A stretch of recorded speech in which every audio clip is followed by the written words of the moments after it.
O le whainga malo Samoa, o loo whaavai whainga whaatimokorasi, o Lau Palota, e whiliwhili e mai o tātu te tai.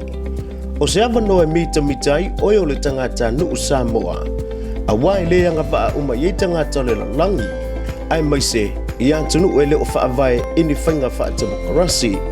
O le mafu anga le na, e tā wailo res tala, mo le whaamausali e o lau ai tau, ma e leise alofanga o lou le res tala o se tangata nuu o Samoa. O le solitula fonofoi, lou le res tala. Mai mua mai le por kalame o Lau Palota o lou leo le TV tasi po aso sa. E mauai whaamatalanga sa o male mau mau tu. E fesoa swani ia oe, a wale whainga Palota le tausanga fau. Manatua o Lau Palota o lou leo.